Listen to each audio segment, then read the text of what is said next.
ભાભી મારા જેઠને કહેજો કે અમને જુદું આપી દે. ચમ પાછું શું થયું?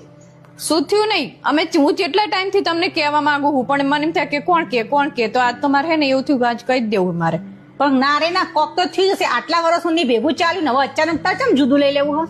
જુદું થવું હોય અમને ખબર હે, તમે ભેગા અમને ચમ રાખો હો. ચમ રાખીએ? તમારા છોકરા પૈણી જાય ને એટલે તમે અમને ભેગા ને ભેગા રાખો. અલી અમે એવું વિચારીએ છીએ કે તારા નાના હો તે ભેગા ભેગા મોટા થઈ જાય અને મારા પૈણી જશે તો તારા શું અમે કોઈ બાકી થોડી ના રાખવાના છીએ? જઈ નહીં, કોઈ ના પૈણાવે ભેગા. પછી અમારે એકલા ને મહેનત કરીને પછી અમારે જાતે પૈણાવાના થાય. પછી ઉપરથી બધા ભેગા આમ રહીએ ને તો બચાવ થાય ને અવસર હારા થાય.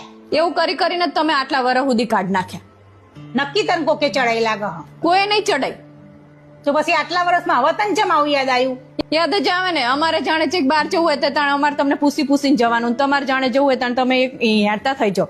એટલે અમારે બધું નકરું ભેગું આમ ઓલાની જેમ રહેવાનું. પછી તમે તે પૂછ્યું પણ અમે તને કદી ઘરમાં કોઈએ કદી તમને ના પાડી ખરી તમે આ જગ્યાએ ના જશો એવું કે?